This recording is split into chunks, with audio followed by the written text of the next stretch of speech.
कार्यक्रम के प्रायोजक हैं कृषि एवं किसान कल्याण मंत्रालय, भारत सरकार।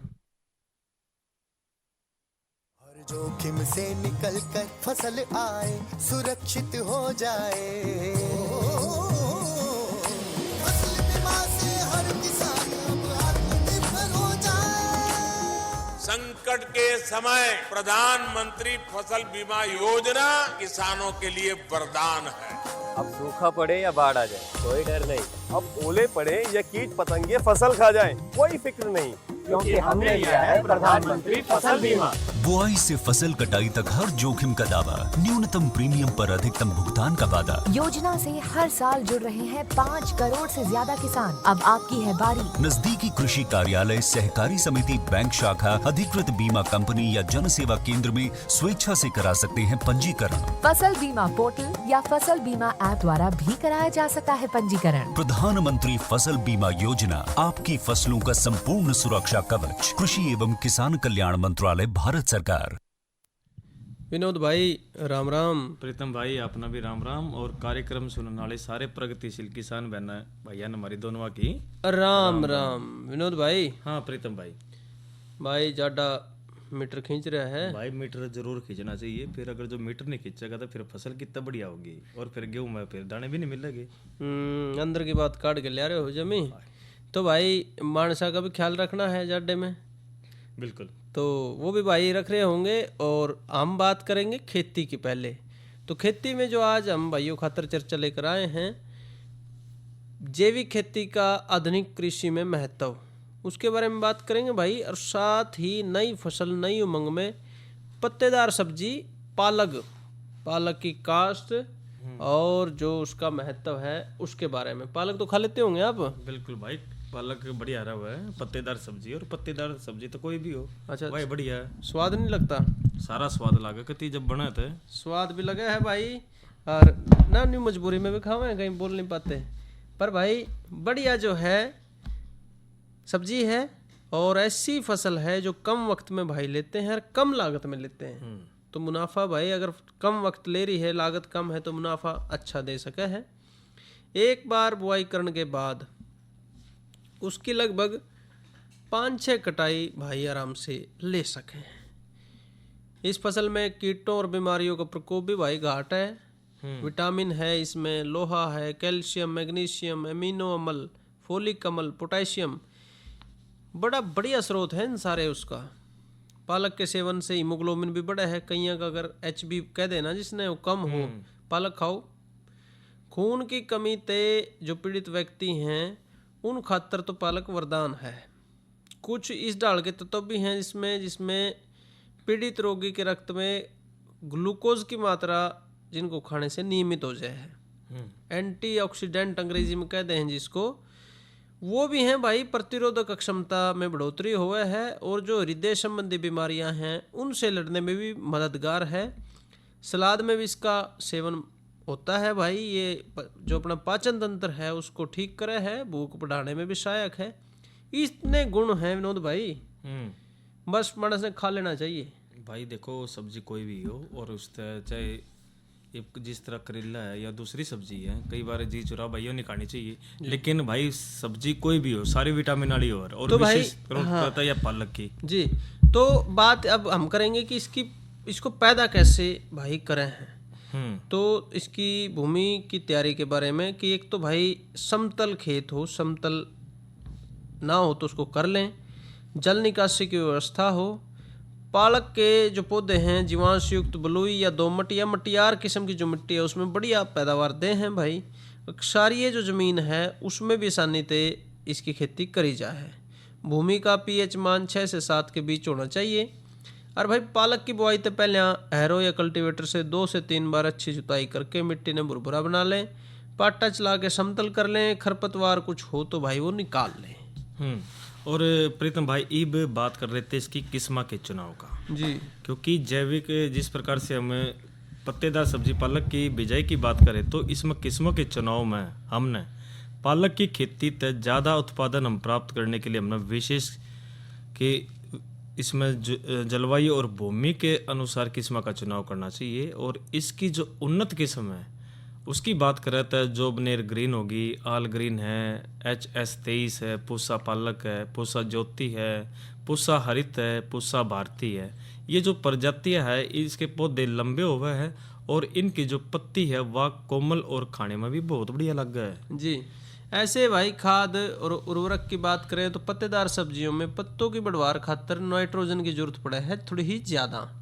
इसमें लगभग 20 टन गोबर की खाद भाई ले लें और 32 किलोग्राम नाइट्रोजन, 16 किलोग्राम फास्फोरस ये 1 एकड़ में देनी है। खाद और फास्फोरस खेत की तैयारी के वक्त मिट्टी में मिला दें।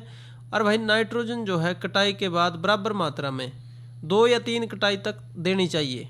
यह भी ध्यान रखें भाई कि उर्वरक के छिड़काव के दूसरे दिन खेत की सिंचाई जरूर करें, पानी लगाना है। इससे पौधों की जड़ों द्वारा जो पोषक तत्व है उनको फिर सुगमता से ग्रहण कर लिया जाता है और दूसरी कटाई जल्दी से ले सके हैं भाई, यानी कि बढ़वार जो है उसकी वो सही तरीके से हो जाएगी। और इसी तरह बीज की मात्रा और बिजाई के टाइम की बात करें तो किसी भी फसल की जो सफल खेती तय हमने सही उन्नतशील बीज का पर्याप्त मात्रा में होना बहुत जरूरी है। और पालक की जब हम बात करते हो लगभग 8 से 10 किलोग्राम बीज प्रति एकड़ इसमें ठीक रहा है। नो तो प्रीतम भाई जी देखो अगस्त और लेकर दिसंबर तक हम इसने लगा सके, लेकिन जिनने नहीं लगा तो वो तावड़े से इसमें लगा ले। हाँ, लगा सकते हैं भाई 15 जनवरी तक भी। ऐसे ही भाई बीज बोने के ढंग और जो दूसरी क्रियाएं हैं उनकी बात करें तो पालक की बिजाई कतारों में कर सके हैं भाई 20 सेंटीमीटर की दूरी पे। पौधों की दूरी 5 सेंटीमीटर रखें आपस में। बिजाई के वक्त नमी कम हो तो बिजाई के बाद एक हल्की सिंचाई कर लें। बात आने पे खुरपी भाई काटें, 2-3 बार निराई गुड़ाई की जरूरत पड़ सके है। और कीट नियंत्रण की भी बात कर ले जी, साधारणतः पालक के जो पौधे है वो कीट का प्रभाव नहीं पड़ता उस पर, लेकिन भाई फसल पर जो पत्ती खाने वाले जो कैटरपिलर का प्रकोप देखा गया है। और ये जो शुरू में पत्तियों को खावा है फिर उसके बाद जो तने ने अच्छी तरह पूर्णतया इसने नष्ट कर दिया है। और इसलिए हमने नीम का जो काढ़ा का घोल बनाकर हमने हर 15 से 20 दिन में छिड़काव इसमें करते रहना चाहिए। हाँ, तो भाई ये जो है ना, अगर वैसे तो जरूरत पड़ती नहीं जैसे विनोद भाई ने कहा, लेकिन फिर भी अगर आ जाए तो नीम के काढ़े का घोल बना ले। 15 से 20 दिन के अंतराल पे जरूरत पड़े तो फिर भाई दोबारा भी छिड़काव कर सके हैं। और भाई अगर फसल तैयार होगी, राजी खुशी, कीट नियंत्रण भी हो गया, बिजाई होगी, तो भाई फसल की कटाई और पैदावार। इसकी पहली कटाई बिजाई के 3 से 4 सप्ताह बाद हो सके हैं। लगभग 30 से 35 दिन हो जाएंगे जब, तो उस वक्त करी जा सके है। इसके बाद हर 15 से 20 दिन के अंतराल पे भाई कटाई ले सकते हैं। पालक की हमारी जो पत्तियां हैं जब पूरी डालते विकसित हो जाएं तो, लेकिन हरी, कोमल और रसीली भी होनी चाहिए विकसित होने के साथ, उस अवस्था में इसकी कटाई करनी है। कटाई की जो तरीका है, जमीन की सतह से 5 से 6 सेंटीमीटर ऊपर ते, कितनी ऊपर ते? 5 से 6 सेंटीमीटर ऊपर ते पौधों को चाकू से काट लेना चाहिए बचा के। और पालक की फसल लगभग 5 से 6 बार कटाई उसकी ली जा सके है। थोड़ा ऊपर से काटने से भाई फायदा ये है कि फूट उसकी जल्दी चल जाए है। पालक की जो औसत पैदावार है वो 32 से 40 क्विंटल प्रति एकड़ है। तो भाई पैदावार अच्छी भाई ले सकते हैं, बस कदे कदार नहीं हो जाए कि घना लग जाए है ना। तो बढ़िया फसल है भाई, घने खर्चे की ना है और जल्दी जल्दी और कम समय में ज़्यादा मुनाफा दे दे। हाँ, कम समय में मुनाफा भाई ले सके हैं ना। तो जुकर भाई सारे भाई लावे हैं खान खातर तो भाई पालक को लगाते ही हैं। बिल्कुल। घर के आसपास जिसकी क्यारी है उसमें, खेत में थोड़ा ज़्यादा भाई लगाते हैं। तो उम्मीद है कि ये जानकारी के बाद जो है कोशिश करेंगे कि थोड़ा ज़्यादा क्षेत्र में भी पालक की काश्त लेके देखें। तो प्रीतम भाई पत्तेदार सब्जी पालक की बिजाई की तो बात हमने कर ली जी। ये जो दूसरी चर्चा एक बारी विषय तो बता दो, फिर कुछ न कुछ मनोरंजन भी करवा दियो। हाँ, जैविक खेती का आधुनिक कृषि में महत्व भाई, ये बातचीत हम करेंगे आपके साथ, लेकिन अभी वक्त है जाडा तारण का और उस खातर जो है सुनिए ये लोकगीत।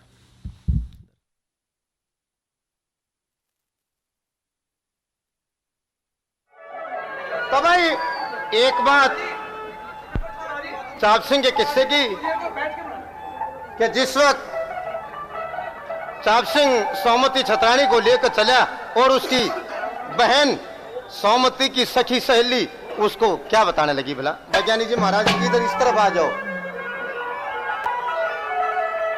हटते फिरते फोटो खींच लो। हाँ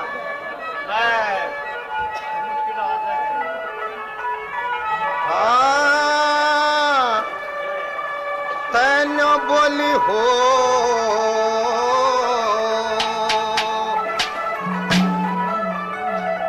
ओ घर सी के सुनता जाइए हो,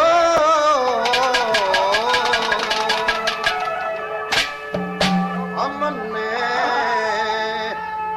फिर मिलने आइए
कुंदन पर में तो ते सुनने नंद जी के शाह मिले चलती बढ़िया मारी राम राम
और भाई विनोद भाई कते ने सोच रहा था भाई तने ही राम राम करने लग रही हैं। भाई देखे मौसम बहुत बढ़िया है और राम राम तो भाई देखो चाहे कोई भी हो चलती रहनी चाहिए। हाँ राम राम भाई चलती रहनी चाहिए। और जो बात है अगले हिस्से की वो भी करेंगे। तो ये लोकगीत जो सुना है ये पालीराम की आवाज़ों में था, दर्शी के सुनता जाइए।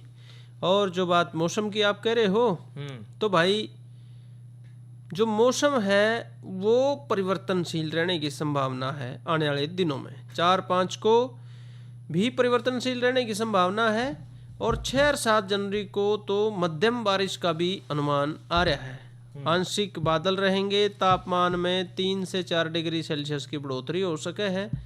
और 7 जनवरी को भी एक पश्चिम विक्षोभ के कारण 8 और 9 जनवरी को फिर से हल्की से मध्यम बारिश की संभावना है। यानी कि अगले 5-6 दिन संभावना यही है कि भाई बरसात थोड़ी सी पड़ सके है। ऐसे ही भाई कल का जो किसानवाणी कार्यक्रम है, कल क्योंकि दिन मंगलवार है तो फ़ोन इन होता है मंगलवार को। और जो विषय कल के लिए हमने रखा है रबी फसलों में खरपतवार नियंत्रण, इसमें जो है हम चर्चा के लिए एक विशेषज्ञ हमारे स्टूडियो में होंगे। आप फ़ोन करके अपनी जो भी शंका है, सवाल है, वो उनसे पूछ पाएंगे। तो विनोद भाई आज की जो दूसरी चर्चा है वो भाइयों के साथ करते हैं। बिल्कुल, जैविक खेती के बारे में बात करेंगे। और प्रीतम भाई देखो, जो जैविक खेती की जब हम बात करते हैं तो हमारे जो प्रगतिशील किसान बहन भाई है ना, देखो ये जो हम पिछली पीढ़ी आता ही मृदा की उर्वरकता बढ़ाने के लिए जिस प्रणाली का उपयोग हम करते थे उसी ने एक वैज्ञानिक रूप हमने दे दिया जैविक कृषि। यानी जैविक कृषि खेती की वह पद्धति जिसमें जमीन की जुताई या फिर उत्पादन में उसमें बढ़ोतरी वृद्धि के लिए हम उन पद्धतियों का इस्तेमाल कर रहे हैं जिनमें मृदा की जीवंतता बनी रहे, यानी कि वह कृषि के लायक बनी रहे, ज़्यादा मुनाफा रहे और पर्यावरणीय हानि न हो, यानी कि किसी प्रकार का उसमें नुकसान ना हो, वह जैविक कृषि है जी। और भाई इस जैविक जो कृषि है इसमें मिट्टी को भौतिक माध्यम न मान के जैविक माध्यम माना जाए, पर्यावरण का ध्यान रखा जाए, प्रदूषण को कम करने का प्रयास किया जाए। लेकिन जो सबसे बड़ी बात है हमारी धरती, जिसमें हमने आने वाले वक्त में भी खेती लेनी है और उसकी जो ताकत है, जो उसमें जान है, वो बढ़िया रहे, इस खातर हमने जैविक खेती पे आना पड़ेगा। बिल्कुल, ये कई मायने में लाभदायक है, उपयोगी है।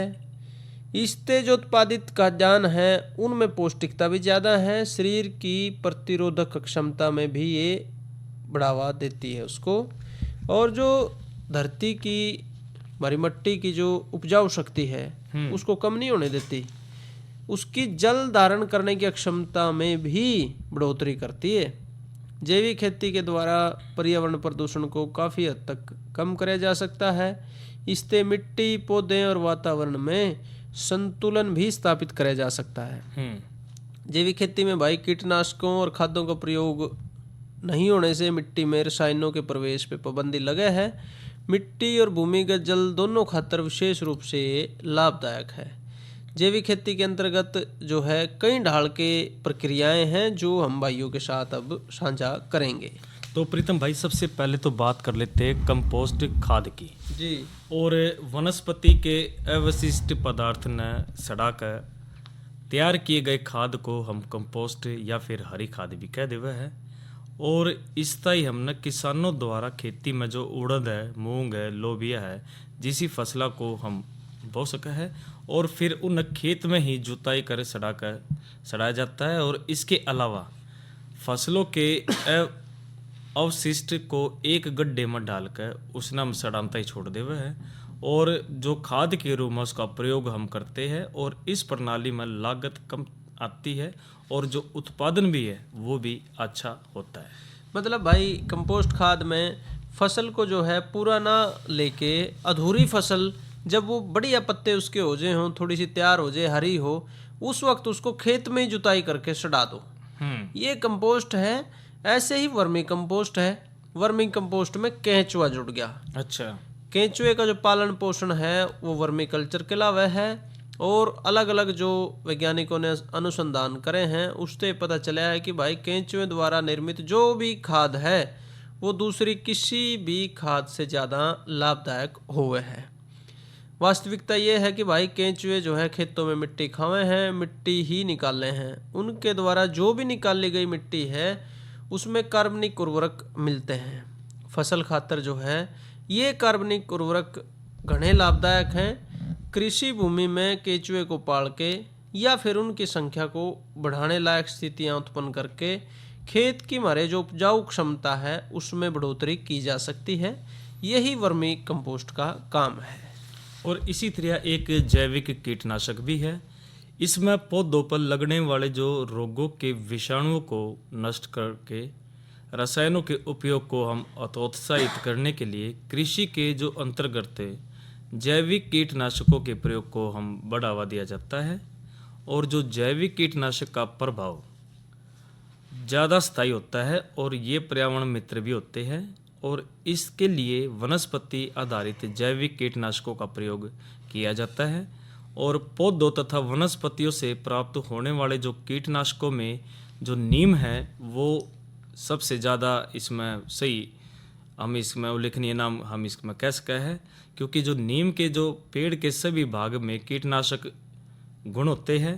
और नीम की जो पत्तियां तब बनी खाद, नीम की जिस तरह खड़ी है, नीम के बीज को सड़ाकर हम इसमें प्राप्त करते हैं। और पदार्थ जो सभी पौधों को निरोगी रखने में मदद इसमें करे से जी। और इसके बाद भाई प्रीतम एक जैविक उर्वरक भी बता रहे थे आप। हाँ, तो जैविक उर्वरक जो है विनोद भाई वो बड़े सूक्ष्म जीवाणु युक्त उर्वरक होते हैं जिसमें वायुमंडल में जो भी नाइट्रोजन है उसके यौगिकीकरण के द्वारा फास्फोरस को घुलनशील करके कार्बनिक पदार्थों का तेज गति से विघटन होता है।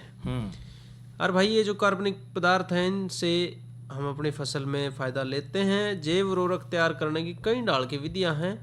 कुछ प्रयोगशाला में करी जा हैं, कुछ का किसान निजी स्तर पे भी कर सकते हैं, फ़ायदा ले सकते हैं। ऐसी ही कुछ जैव उर्वरक की बात करें तो राइजोबियम एक जैव उर्वरक है। राइजोबियम जो है मिट्टी में पाए जाने वाले कुछ जीवाणु दलहन फसलों की जड़ों में ग्रंथियां बनावे हैं। कृषि के लिए उर्वरक का काम करने वाली ये ग्रंथियां बड़ी तेज गति से बढ़ती हैं और अम्ल का निर्माण करती हैं। ग्रंथियों का निर्माण करने वाले जो जीवाणु हैं उनको हम राइजोबियम कहते हैं। और ये ग्रंथियां जो वायुमंडल में नाइट्रोजन है उससे प्रतिक्रिया करके जो ग्रंथियों में नाइट्रोजन जानी चाहिए जड़ों में वो उसको पहुंचाती हैं। मृदा की जो हमारी संरचना है उसमें भी भाई ये सुधार कर रहे हैं। इसी तरह एक माइकोराइजिया है जो इस प्रकार की जो फफूंदी को हम माइकोराइजिया कहते हैं। और यह जो फफूंदी है वह पौधों की जड़ों पर जालनुमा बनाती हुई मृदा में काफ़ी अंदर तक प्रवेश कर जावा है और मृदा के गहरे भाग में पहुँच गए या माटी की जो नमी है और पोषक तत्वों को ऊपर लाने का भी कार्य करा है। और पौधे के जो पोषण और उनकी वृद्धि में माइकोराइजा की अच्छी भूमिका बहुत बढ़िया रहा है जी। ऐसे भाई फ्रैंकिया एक प्रक्रिया है। दलहनी फसलों के अतिरिक्त अनेक ऐसे पेड़ पौधे हैं जिनकी जड़ों में गांठें बने हैं। इसका निर्माण फ्रैंकिया नामक एक फफूंद है उसके द्वारा होता है। और भाई फ्रैंकिया नामक फफूंद का उत्पादन आमतौर पे वनों में पाए जाने वाले पेड़ पौधों में ज़्यादा हुआ है, जबकि ये कृषि फसलों खातर भी उतना ही लाभदायक है जितना पेड़ पौधों खातर है, जंगलों खातर है। तो ये भी फ्रैंकिया भी एक तकनीक है। इसमें जैविक खाद हमारे खेत की मिट्टी को कई ढाल से उर्वरा शक्ति प्रदान करे है। ये इन सारी बातों का निष्कर्ष है भाई। और साथ ही इससे हमारे जो खेत हैं उनमें लाभदायक जीवाणुओं की संख्या में भी बढ़वार होती है।